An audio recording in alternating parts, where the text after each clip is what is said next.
Hello friends, welcome back to this Career Conversations series in which I've been sharing my counseling mentoring experiences and I've come up with another interesting and exciting experience which I would like to share with you all through this episode. Well, here is a scenario. I've been mentoring a boy right from his ninth grade onwards, almost like more than a year by now, and we have done some assessment for him, the psychometric assessment, to see to that what career suits him the best and how he could plan his career. And we have done a few sessions to begin with over about a year ago, and eventually we put him on a path towards his career destination. Well, now the experience or the point I'm trying to highlight from this episode, in this episode, is not specifically about the career choice, but which is relatively towards mentoring and counseling in the lines of the career guidance, right? Now, the pre-context, the guidance has been given. We have been put him on a path along with the parents. The parents had a concern. The child was super excited, and all that was going good. Now, a few weeks before, I've got a call from this parent. In fact, I've got a WhatsApp message asking, "Sir, I would like to talk to you about my child." I was apparently in between conducting a career workshop or a session. I said I will get back to you sometime later in the evening or over the weekend. But this parent mentioned that this is very urgent. I wanted to talk to you on an urgent basis. I'm in a situation which is I'm in a fixed kind of a situation where I'm not able to come out of it, and I'm scared. He started sounding like as if that there is something seriously wrong. Then I said, "Sir, I'm in the middle of a session. I want you to wait at least for the next half an hour for me to come out of it. Okay? So please text me whatever you could text me, and I'll revert to you, say once I'm done with my work, whatever is on hand right now." Then he texted me saying, I'll reveal what he texted. "I'm done with my session. I had to get back to my phone to see what is that I need to attend to, and the first one happened to be the text message, the WhatsApp message from this gentleman, the parent of this child. He said, 'Sir, this is a very serious situation. I can't wait until weekend or evening to talk to you because my child is threatening that he's going to commit suicide. Now you decide when do you want to talk to me, if you can help me.'"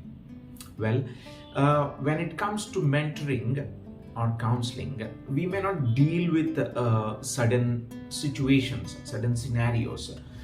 Typically, the example what I am quoting here may fall under a typical clinical scenario, right? Which is, we are not qualified psychologists or psychiatrists in order to deal with the career mentoring aspect or a career counseling aspect, not necessarily. Then I was in a dilemma for a moment. Then I said, first let me understand what it is. Though the message was very crisp, let me understand what the parent is undergoing and probably share my thought. Not necessarily give some guidance or put some things into perspective, but share my thoughts. First, let us listen. See, he had a lot of hope on me that I could show him some path. So why don't I call him back? So I called him back immediately after looking at this message. And the parent explained what has transpired in the last few weeks, which made him to reach out to me. He has been very patient with the child, making sure the child doesn't get under pressure or doesn't get stressed out or so on and so forth. And apparently, like any other child, most parents have this complaint. This child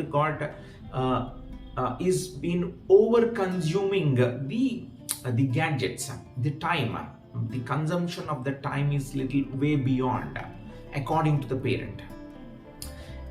But the good thing at the same time, the parent says he plays a certain game on his mobile phone, which he has been crossing level after level. He has been advancing level after level, and then he's doing pretty good. That is a good thing. He's not just playing it, but he has been accomplishing, moving from one level to the other level. So that is a good thing that he could see, not just only playing the levels, but crossing the levels and hurdles and moving forward.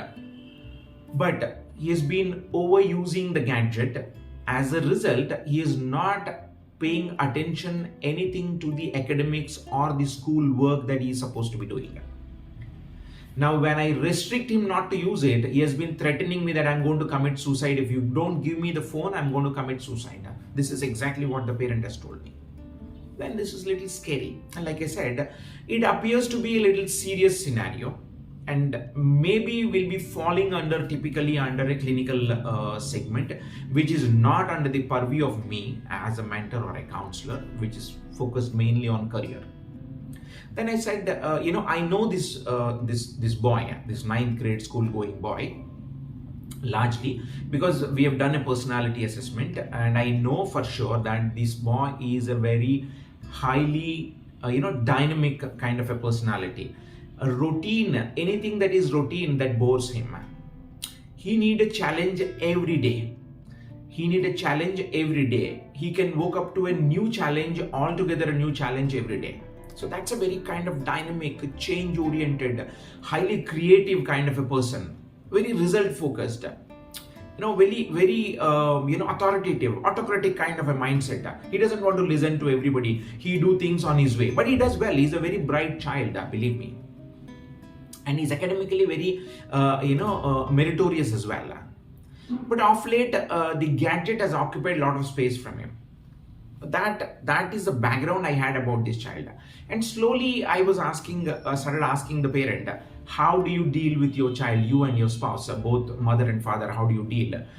Then he went on explaining, sir, I'm a very, I'm a liberal. I'm okay to give room to my child to play those games and all, but not at the cost of his academic, work. But whereas my wife, the mother of the child, she's very pushy on him. No mobile phone, only academics. You have to go after your academic subjects and so on. So she's kind of a little pushy, and I've been explaining her to tone it down. Don't be so pushy about it. And I'm a very open to it. And that they've been explaining, this is how we deal with, we are of this. This is the approach what we have been taking. Then I have to understand how do you approach to a certain thing? How do you approach to a certain work? Let us look at, how do you organize your table? What does organizing your table, look to you? He said, everything on a table has a place.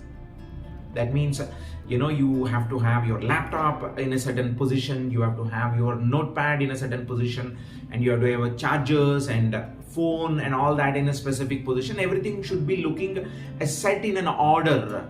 That's a kind of position.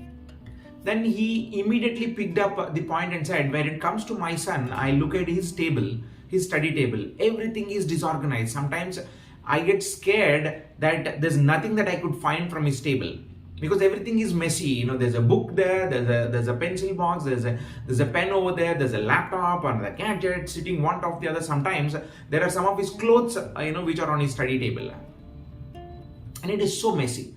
Then I understood a little bit clue I got. So then I started reflecting on what I gathered as an input and confirmed with the parent. So it looks like you and your wife, it appears to be more of a process oriented, a system oriented, a structure based, more in more of a discipline kind of an individuals. Everything should be done in a specific order, in a specific process. That's a kind of a person you seems to be. Then he said, yes, I'm more of a 70% like that, whereas my wife, the mother of this child, is more 100% like that. She cannot tolerate even a simple indiscipline also. Okay, now I understood.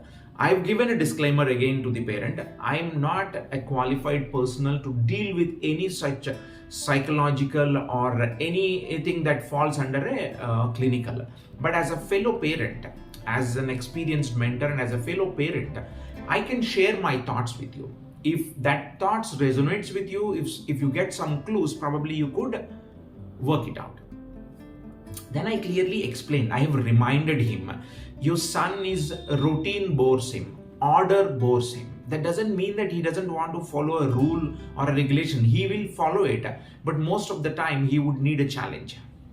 Waking up every day morning and going to school, doing the same work doesn't actually excite him. He would look for constantly challenge. Probably that challenge element, he found that in a video game, which is playing a mobile game. That is what is exciting him, and he is actually drawing his most of his time and attention. Maybe that could be the reason. Whereas the academic portion, he is doing good, but he is not spending time. We are scared. Now, the academic portion or the curriculum what he is undergoing is not actually challenging him, or the portion is taking too long to give him certain challenges. So that is why he is getting bored. Now, if you see it, the relation between his personality and the things that are happening are matching. And on top of it, the mother is more of a disciplining mother, and you are also relatively of that position, but you are kind of trying to balance it as a father. So that is where the conflict is arising. There's a major conflict. Now, he doesn't even talk about the career aspiration, the path which we talked about as a career goal and all. That's another element the father brought in. Once I explained that you as parents and the child are of opposite personality. You like order, the child doesn't necessarily care for order. You like process, the child look at only the outcome, not necessarily the process. The child is more challenge oriented, you are more process oriented. The child is more of risk taking, you are more of a risk managing kind of a personality. So this is where the conflict is coming. Then I said, with my little parenting experience and having been talking to so many students and parents, I told him, find out what is the next best interesting in the list of your child, other than the playing a mobile game or a computer game or a video game. Find that out and keep talking about, engage him in a dialogue with that topic, which is of his interest, which is the next best after the computer game or a video game. Find that out.